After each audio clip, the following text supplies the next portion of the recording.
This is Remote Ruby. Have you any remote idea to the meaning of the word? So I was going to say, I almost said it before you said anything. I was like, it's going to be one of those episodes, isn't it? And now we know. Just started out spicy. We're going to have to bleep It's been that. a spicy So week. we're going to bleep it has to be bleeped because that would be like such an offensive way to start the episode. Everyone would just no one knows what you said, so they would I'm take their upset. MP3 player out, throw it out the Take window. their beep and throw it out the beep. I used to have a Walkman. Isn't that the thing that Did plays you? CDs? Yeah. I was Mhm. Jason, why you left? You weren't there for the Walkman that had cassette tapes, were you? No. I know what cassettes are. Those were. Do you like, know when I what was, like, a AM child. radio is? Yeah, that's where you listen to like the baseball reporters while you're in the stadium. No music. That's what the Grand Canyon National Park station's on. Yeah. Oh, what a spicy week, though. I guess so. It's been crazy. First off, No. what's with your abstinence from Twitter? From all social media? Well, I don't have any other social media, so I don't know. I've just not been. Yo, why doing aren't that. you on MySpace anymore? Yeah. My parents would never let me be on MySpace. How come And I also, know that checks out. 8 friends? MySpace was kind of dead by the time I was of the age to get any. Facebook was all the rage. They wouldn't let me get that either. Yeah, that was actually a good thing though. I ended up getting a Facebook like 2 or 3 years later. I deleted it. Do you have an Instagram? Facebook. I used to have an Instagram. I Do you deleted have a that too. TikTok? No, Do you have? So you're just Snapchat. not on Twitter. I'm not on- Threads. No, X. no. I feel like there's things that I need to do, and I kind of just want to like be alone. I don't know how to describe it. There's like a Fine. mountain of responsibility piling up on me. So I just stopped opening anything that could possibly have a reminder of that responsibility. Okay, there we go. There it is. I see it. Yeah. That's why I don't get on the computer anymore. We finally got to the crux of it. It started off as like, oh, I don't get on it because I have so many things to do that like I won't get on Twitter and get distracted. But actually, it turns out you don't want to get on there because they remind you of the things that you need to do that you're not doing.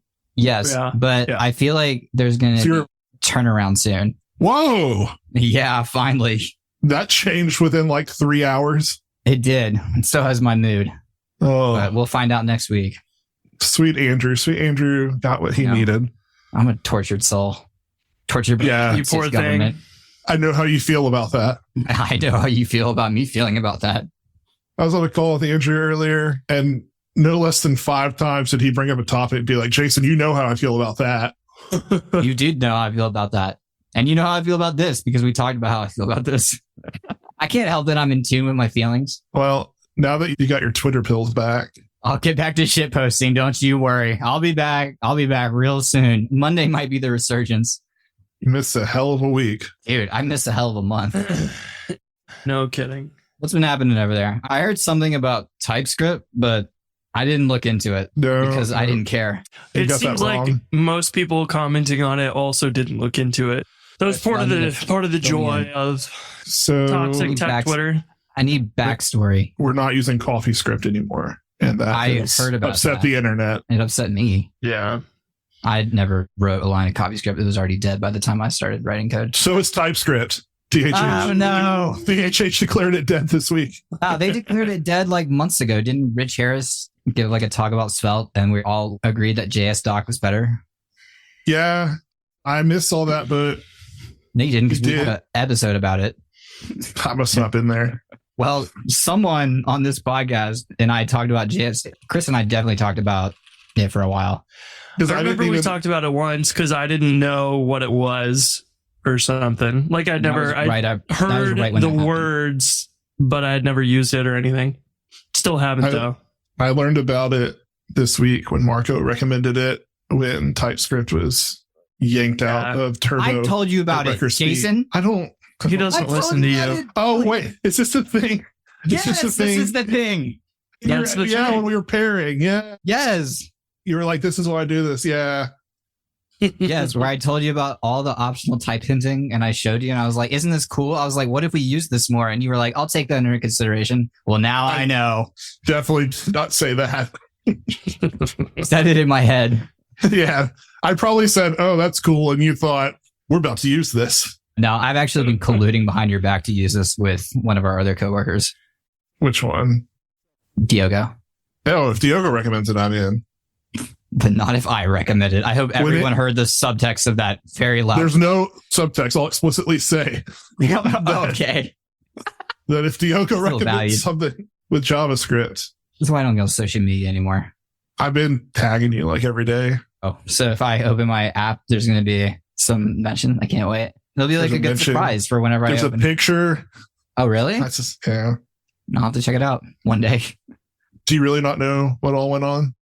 All I know is that one day I logged into Slack and someone posted a link, but I think we should explain it. That's why I said for people who don't know, who aren't criminally online. And I want you to explain it for us. you may explain it. Okay. I'll explain it in WWE terms. I actually Hell can't. yeah. I should have given another sport. I can't do that. I've been watching the Monday Night Wars, like the history of WCW, WWE. Fantastic. I was a WCW kid.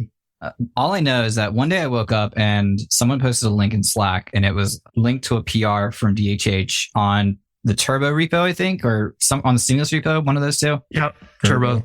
And it was removing all TypeScript and it didn't have any comments and it was Yeah, no no PR description description. at all. Yeah. but I read through the code real quick and I was like, yeah. And then I went about with my life. And that was the last I heard about it. That's basically all that happened. I've heard rumblings.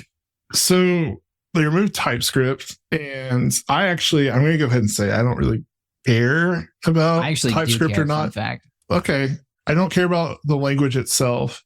Marco Roth commented, who is someone I care about, and was saying this, voting, like, I don't think it's necessarily a good idea. Like, there's a lot of implicit documentation that comes from some of these Yeah, types. 100%. Somebody left a code review and kind of brought that up because one of the names was called just HTML element. But if you look at the type, it was HTML body element. Those are two very Incredibly different helpful. things. One is a body, one can be any sort of HTML element. And then Adrian Pauly commented with a similar message. And then between 2 hours of the PR being opened, DHH merged it. So So I knew when I read it that it was going to have a lot of downstream effect. And I cared about that because I knew what people were going to lose once that PR went out. I thought he might replace it with JS docs or something. But personally, I think library code like that is where you should use TypeScript. I think that and, was application code is not. I think that was the argument, the point from Marco and Adrian. Yeah, I agree. And then somebody else commented, this is going to cause a lot of outstanding PRs to become Oh yeah, completely. just broken. But it's already done, is what you just said to me. It's done. But that was okay, that's the situation, right? But that's not where it ends. Yeah. Then DHH wrote a blog post about removing Oh. TypeScript. See, I don't know about this. Okay, wrote a blog post about removing TypeScript from Turbo, into which people just from everywhere got involved, coming to the PR, Well, yeah, just 100%. spamming it. Yeah, you can't go to the TypeScript community like that. They fight back. It- I could have told you that was going to happen. There's going to be flame from them about this. Unlike anything I've seen in a long time in terms of people spamming a repo and stuff, it Mhm. was, Oh, so they're attacking the repo? Nice. yeah, Okay, pull not requests. nice, but I don't know Theo. I don't know Twitter handle. Theo T3.gg or whatever. Yeah, opened a PR, He's a adding gamer. TypeScript back, and But sent he a had, bunch of people there. Copied, was it him that had copied DHH's blog post Blog and then post. just made it super sarcastic in reverse? And it's funny because he had posted something about not being toxic or something on Twitter, and yet he was the one doing a lot of this. That's and not there what was they all all these say. people that commented, looks good to me on his PR. And it just went wild real fast. And it's all these people who don't use Rails, they don't use Turbo, they don't. nah, they're TypeScripters, bro. Some didn't even know what Turbo was. They're like, oh, this is a It's library. TypeScripters. Yeah, they and feel they- strongly about that. They just think you have to use TypeScript or whatever in Yeah. any project. And most of the comments were pretty clueless about you can still use this with JavaScript. TypeScript compiles down to JavaScript, so it doesn't break anything and whatever. But it's it got out of hand so fast and it was so toxic and crazy. But the delivery on it was pretty abrupt and stuff, which made it easy for them to take pretty harsh stance on and stuff. And it just brings out the worst in the community. It's crazy to see that stuff. Yeah, the unfortunate thing like it. is it pretty much ended any like, not that there would be conversation, but it ended any like real conversation about the change and just made it just basically that shut everything down. It was wild. It was indeed. And it's one of those things where like we're used to Ruby where we haven't had types. So writing JavaScript is not a whole lot different or whatever. And I was trying to make a PR to Stimulus and trying to learn all the like blessing stuff in TypeScript that was quite hard for me to wrap my head around for the first time I was looking at it. And I just gave up on it at a certain point because I was like, spent quite a few hours trying to wrap my head around and feel like I sort of know it better, but not enough to like make a good PR. So I get it. I understand the reasoning for doing that, but it's also like one of those things where I feel like there should be discussion with the maintainers and stuff. It's obviously, he owns the repository and whatever, but if you're going to have third-party maintainers, you need to keep them in the loop on things that are happening. And it seems like a lot of stuff, kind of like Tricks and Stimulus and Turbo and all of that kind of worked on behind closed doors and then just like periodically published, and it's not like openly maintained by other people like Rails is. And I think that's the issue most people have with the JavaScript stuff right now in Rails, because it's worked on Turbo 8, it's worked on in secret. We're not sure what is coming. There's no draft PRs or anything, and then we know what's leaving. And then you get hit with a PR like this that changes every single file in the whole repo, and it's like, oh, wish we all knew that was coming. It's one of those things that I feel like certainly could have been handled better.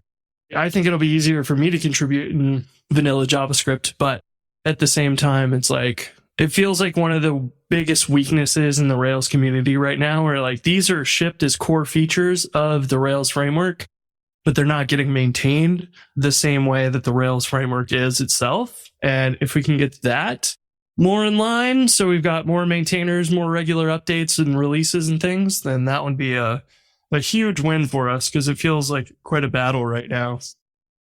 When you said the thing about maintaining, like I said, I didn't see what happened on Twitter. I didn't see what happened in that PR, and I didn't read DHH's blog post. And if you're asking, I'm doing pretty well. Good. I feel pretty good about this decision. I don't feel stressed. I don't feel worried. I'm not bothered by anything. We weren't asking. I know. I just wanted to tell you. So I feel. Yeah. It's very important to me that I feel. Yeah, Paul's going to edit that out. Don't worry.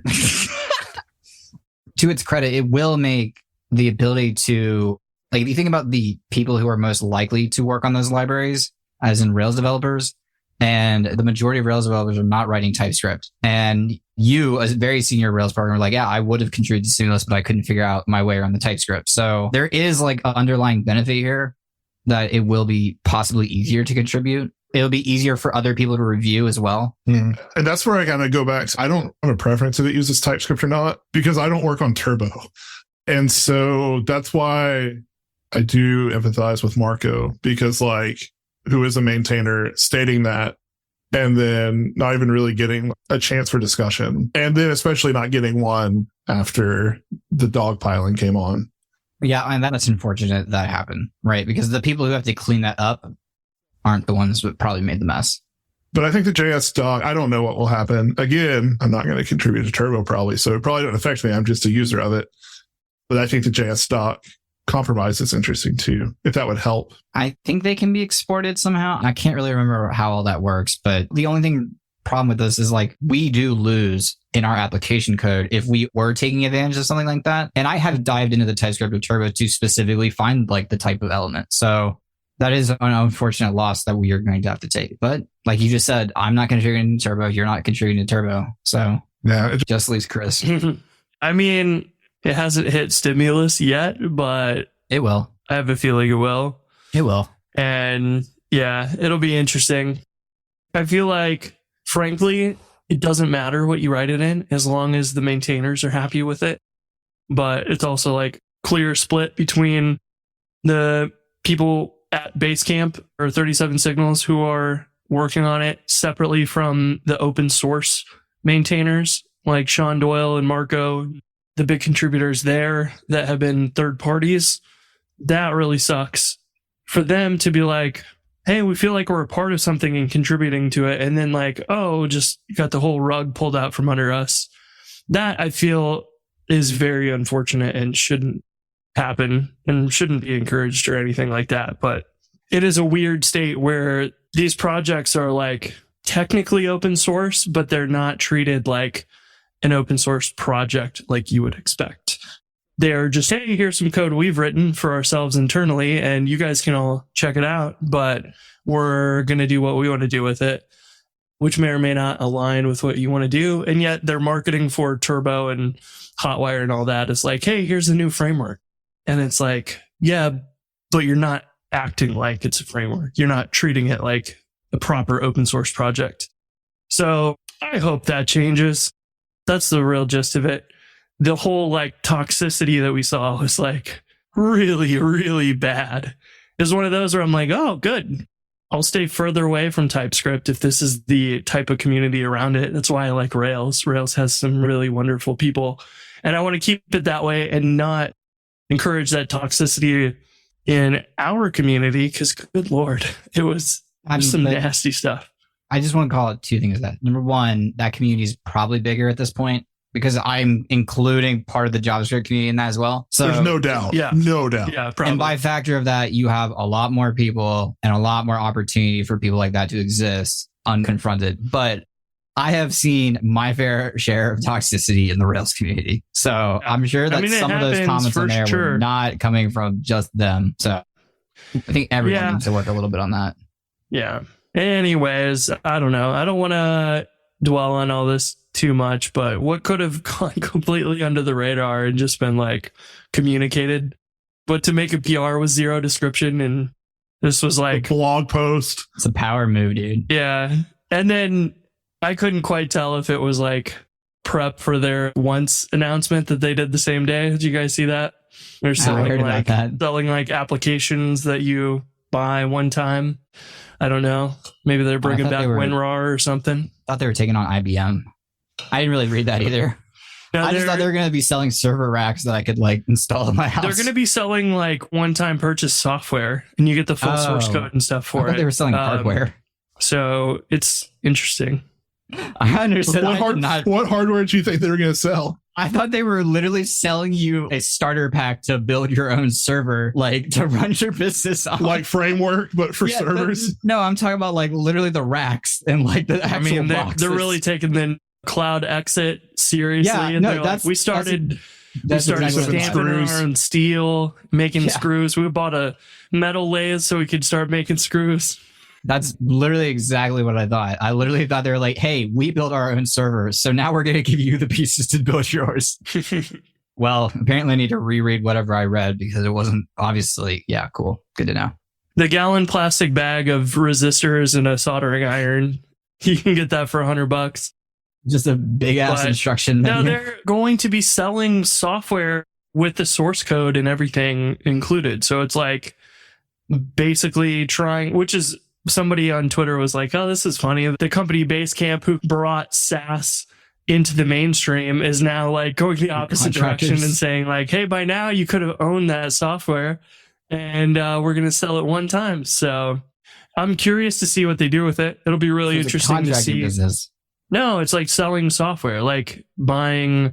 Well, before your time, there was a time where Adobe Photoshop cost like $1,700. I know how I got just fired it. So that's exactly what I got. Photoshop. Exactly.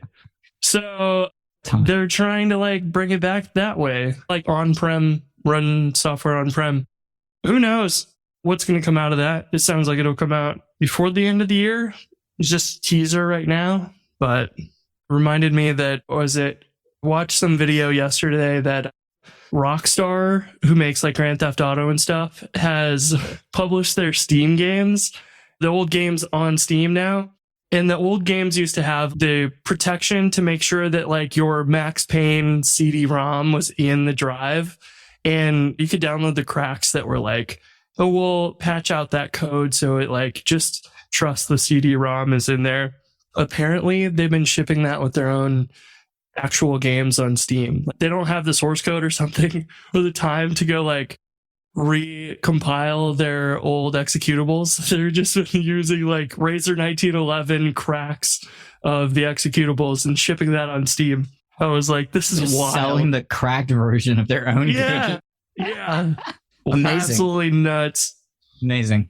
Well, I mean, if Grand Theft Auto 6 is going to cost $160, then I saw that. yeah, I think that's a little overinflated. I think what that It really could be means the, is like- that there's going to be a level of the game that you, but there's always been that. Like, there's always been like the way you could like, Yeah, like pay for the Diablo 4 base game. had the $100 version and stuff. Yeah.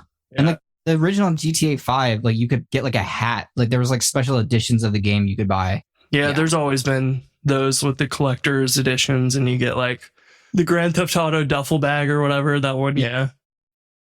Did you know that the number one reason startups fail is that they run out of money? There are so many ways for startups to lose money, but downtime shouldn't be one. Recent studies found that downtime can cost $427 per minute for small businesses and up to $9,000 per minute for medium-sized businesses. That's every single minute. But a monthly subscription with Honey Badger helps you prevent costly downtime by giving you all the monitoring you need in one easy-to-use platform so you can quickly understand what's going on and how to fix it, which, my friend, helps you stay in business. And best of all, Honey Badger is free for small teams, and setup takes as little as 5 minutes. Get started today at honeybadger.io. Again, that's www.honeybadger.io. This time in the 6-1, only holding 1 at 10-11 over residence. What a wild week. What was it? Yesterday? I know Jason knows about this, but yesterday morning, Brooke texted me and she's like, hey, the sheriff is at the front door for you. And I was like, what? Run. You see me taking I'd be like Forrest Gump. And I was like, he must have found out that I've been not using TypeScript, so here we go off to jail. TypeScript, But- please. Yeah, what a wild morning, too. Somebody screwed up the house address at our old house or something, and so the sheriff got, like, something from the courts, some petition that they need to go back and, like, change our old deed to have a different address or something, and I'm like, you guys can burn the old house down for all I care. I don't live there anymore, like... That's what whatever. Andrew said when he left Carolina. Come on. Come on. Ouch. Yeah, you're right. I had 2 detectives show up at my door not long ago. What were you wanted for this time? They were looking for someone else. Someone named Andrew Mason, and you're like, Someone- I have no idea who that No, is. my name's Michael. So, But Jason Chorns, you might want to talk to. yeah. I don't know what they wanted, and I was like, what could they be here for? I started think- running through like a mental list of every like crime I've ever committed since a child Yeah. I mean, How long did that's that probably the... for a long time. I was going to say, like, since we have all these run-ins with the police, we should probably just start our true crime podcast and have Paul edit that for us as well. We have to have a true crime broadcast, but while we play GTA 6. So Mm. we will commit crime in Our GTA own 6 and then have yeah. a podcast about it. It's just like lots and lots of speeding and running over pedestrians and stuff. Yeah, I'm a demon in GTA. I'm sure Jason knew that. You know what I mean, Jason? Yeah. I know how you feel about that. Thank you. What other crimes have we all committed this week? Well, I've been writing This has Types. turned into a confession episode. Confession hour. I've been writing a lot of TypeScript. I mean, not TypeScript. By the way, Stay on Jason, people's good side. just so you know, I've converted Podia to TypeScript on the same day. It was forced push. Yeah, I force pushed it to main without lease. So there's no going back. I've been writing a lot of React. So that's been kind of fun, I guess. But that's what I've been doing. And now I got to What- upgrade my database. So Crimes I'm have you doing that. committed in React? It's not that bad. I'm on a roll right now, actually, somehow, some way, knocking out projects. We're just making some changes to some of our stuff that we rolled out recently, and some of it's in React. And I've been writing Reacts for the first time in several years, but it's not bad. Jason it your wrote it favorite thing decently ever? the first time. And it's not my favorite thing ever. It's not my least favorite thing ever either. Is that what you want to put out on Twitter or? What's Twitter? You mean the website formerly known as Twitter? Mm-hmm. According to every journalist in the world right now. Yeah, Yeah. really. You know what? I don't like how on Twitter, you can go to twitter.com, but when you try to share a link on the mobile app, it's from x.com and then Twitter previews don't work. Anyway. It's quality software, probably written in TypeScript. No comment. Ugh. I Yeah. don't know. I've been reacting. This morning, I was reading through some API docs that said the deprecated attribute or field was deprecated, and it was replaced with the deprecation field. And I was like, well, this is the weirdest thing I've ever read. I ran into those weird. I thought that active model okay. I'm going to sound dumb. I'm going to say it anyway because I don't care. Now I'm committed. I was trying to use the active model dirty API because I know what a fan Jason is of it and I want him to be proud of me. So I was trying to use the active model dirty API to limit an extra request run a request only when a certain value had been changed. And so I'm trying for like 30 minutes over and over. I'm like, I don't understand why it says the object hasn't changed. Running like name previously changed. I'm just running name change. It's like, it doesn't have any changes. It says hasn't changed. This doesn't make any sense. Mm-hmm. Is it the decorator? And I tried this for a long time, came back to it twice. And then I learned that I actually needed to use previously changed. That's what It persisted to change. it had already persisted to change. And in my mind, I thought that meant the change that happened before. I don't know what I thought it meant, but that's what I learned today. Yeah. I don't remember what version Rails that was added in, but I remember like before that existed and you only had, I think maybe it lost everything after you saved or something. And we had lots of temporary variables that were like, here, let's quickly cache the old value I was before literally about to do that. we change it and stuff. Yeah. So I'm glad we have it, but it is tripped up probably everyone 95 times. So don't feel bad because I know that I've done the same thing many, many times. It just didn't make sense to me because it was like it happened and made more sense once I realized like, oh, it's talking about the object itself has changed, like the object in memory, I guess. Yeah. It'd be kind of cool to have like a little debug flag on that where it's like, yo, just so you know, like this stuff has changed and we've persisted it or whatever. That would maybe be slow or something. So it works well once you know it, but you have to learn it and then like go through that trouble and then you'll never forget it. So you're probably fixed now for at least a while until you. I'm not If you- fixed. If You you can't like, fix me, Chris. if you don't touch this for 6 months, you'll be fully reset back to your knowledge beforehand. Yeah, I feel like I will just because it felt not embarrassing, but almost embarrassing to the point where I was like, how did I don't know. It I seems just don't like know. basic Rails skills you should have. And then you're like, Yeah, exactly. "Why? I can't find a freaking value. Like what? Yeah. I'm like, I can't figure out if like, I know how to write Rails. I know how to write JavaScript with types. I do. It's fun. Everyone should do it. Start a trend. Just taking sides now. I am taking sides. Yeah, I want to see someone convert all of Rails to Sorbet and then watch it just get the PR treatment and just remove all PR types. treatment. Just boom. Is that what you No more ordered at the types. spa? No more types. It would be a really interesting experiment to watch someone try to do that. I bet you would learn so much about Rails doing that. It would be crazy. Probably. There's an interesting thing where I don't know, but I can imagine how much insane stuff people have done in their Rails apps to work around some crazy things and make a fake object that responds to all the proper things. So it can be like shoved through as a pretend relation or something like that. So I bet you like trying to type that stuff out would probably break a ton of people's apps if they actually executed their code against the types there. But it would also be definitely, I bet, pointing out a whole bunch of things that are like, oh, this is not quite as clear as it could be or something. Like we maybe don't have as consistent of an interface as we should. Yeah, I bet it does help quite a bit in that.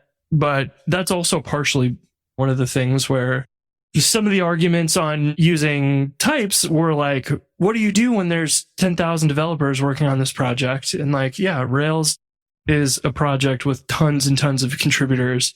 But types in a project where Turbo has like 5 core contributors or something is like whatever. It doesn't really matter. It's also not that much code.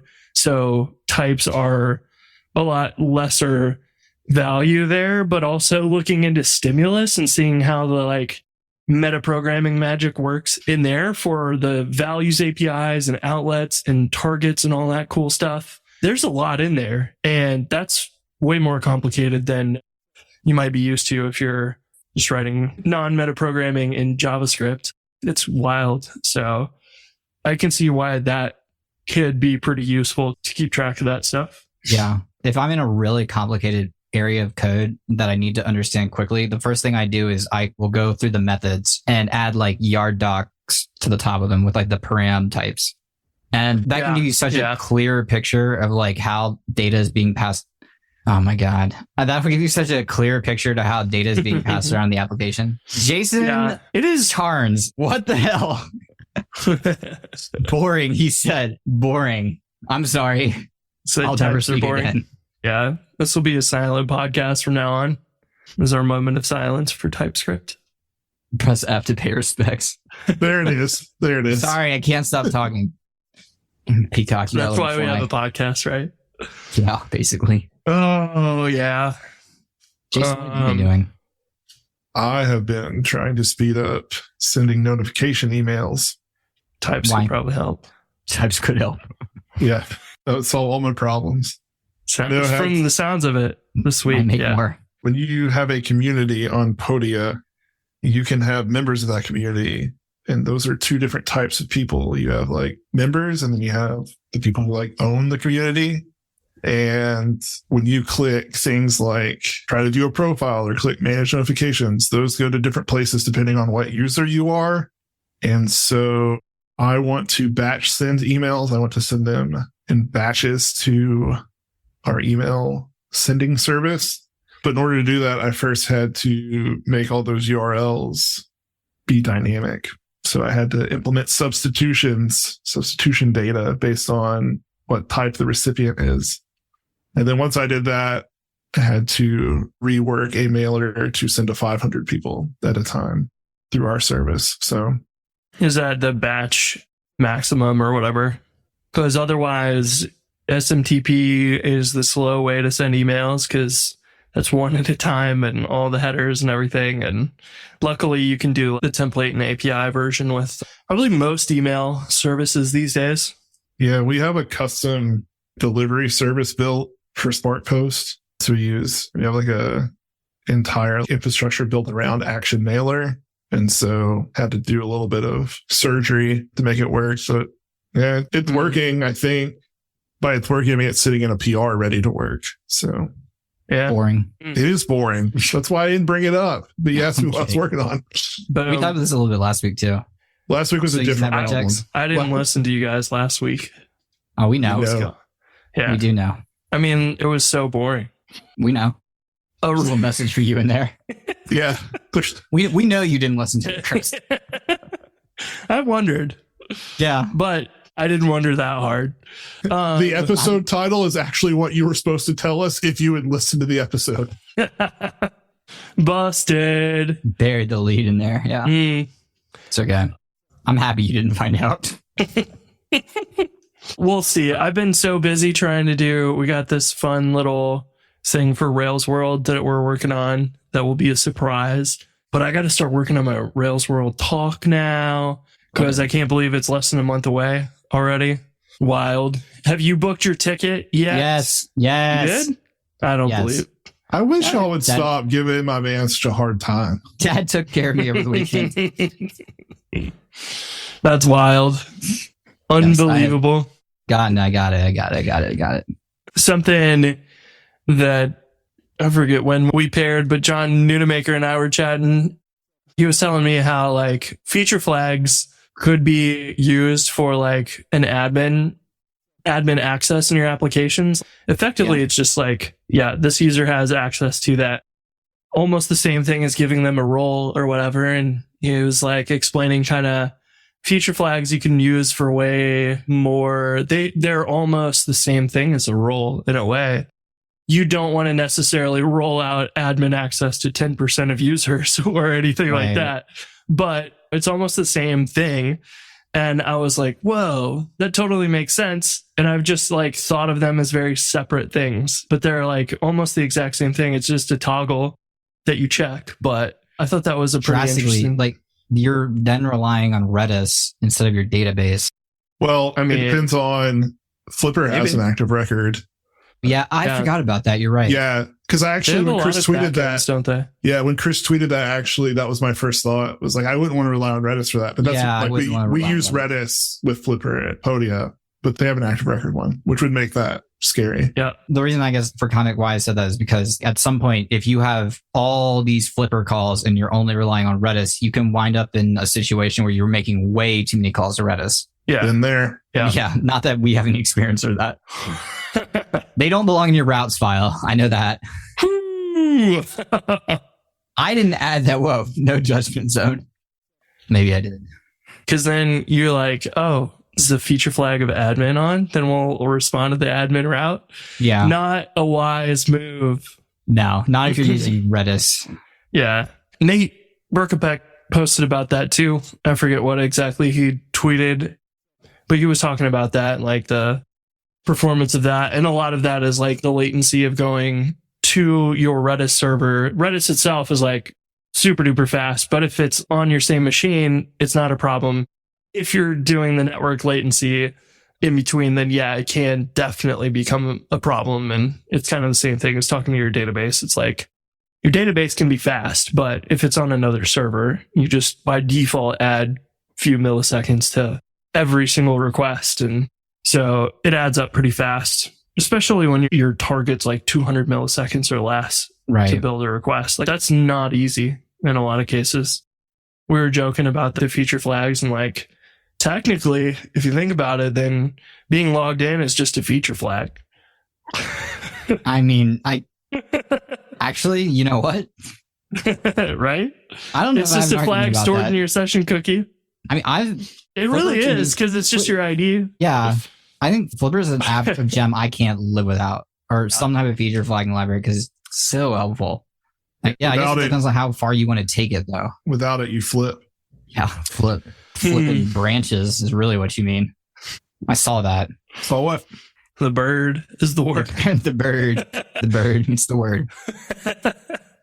But yeah, just got me thinking about the creativity of looking at a problem differently or whatever. Like, oh, these are, in theory, a lot of these things are just this almost the same as some other feature or whatever. But by giving them names and stuff, it feels like some things are more complicated than others or whatever. And conceptually, like they're all pretty darn simple. Yeah, it is interesting. Now I'm trying to think of like what other wild things you could do with Flipper. Single controller inheritance. Yeah, you could just set it up so you have one route, and then depending on the route, that triggers the feature flag to call a certain action. Yeah, decide which. You just have one file that's a case statement for every route or every partial that you could possibly have a route for. Yeah, I don't see any problem with that. Yeah, at that point, are we just living in Sinatra land? Single record, single table, single controller, basically. That's all I need. No types, no files, no problems. No database, no problems. We're going to see each other soon. You guys excited? In less than a month. In a different country. In a different country. I've done a lot of traveling with you two. I'm excited. Jason specifically. Huh. Well, if he's got to book your tickets for you, like... Yeah. Jason's my travel agent. I hope he's getting a commission. Well, I mean, in return, I will be there if he falls in the shower. You weren't there last time. I said I would have been if you called me. And that's why you bring your phone in the shower. I've told you. My bad. That's only if Jason remembers to book a hotel room too. Oh, yeah, that's true. Can't forget that.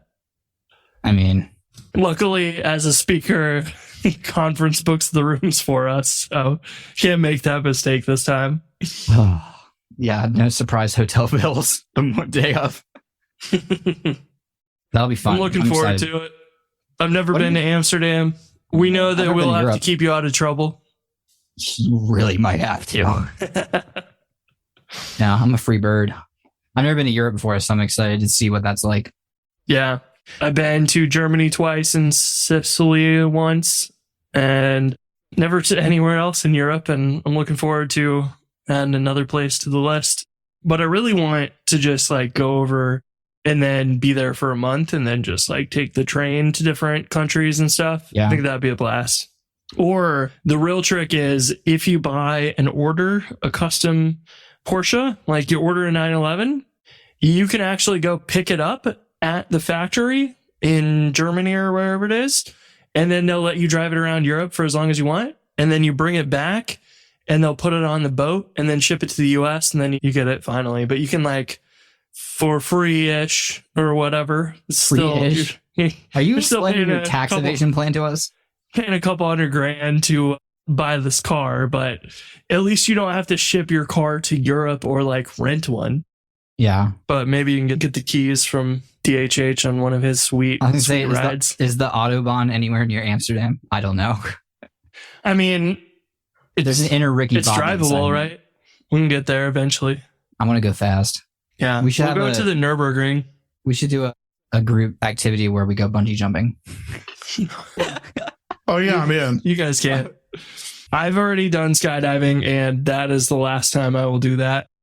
Mostly because when we got my aunt skydiving tickets for her 50th, and she went skydiving, and as kids, we were like allowed to in the plane as he drove it down to get gas and come back. And I was like, there's an awful lot of duct tape inside this airplane. And the dude crashed the airplane and died like a week after my aunt went. And I was like, Oh. yeah, nah, that's pretty much a no-go for me. I actually did skydiving when I was in Germany. So I thought you did. if I was going to die from skydiving, it was a long way away from family. And I'm sure that would have been hell for them to like, I'm sure that would have been a nightmare financially. like, hello, American Airlines, could you pick up a body for me? Get back. Y'all have permission to cremate me if something occurs over there. Didn't need permission. Done. I'll get it Good. scheduled right now. It actually says in my will that Jason has to carry me in his lap if I die in another country and he has to transport my body back. You just got skydiving. the glasses and nose to make it look like you're still awake. Real weekend at Bernie's. I was going to say, let's have a weekend at Bernie's. All right. Anything else? Yeah. No. Bye. Okay, bye. Jeez.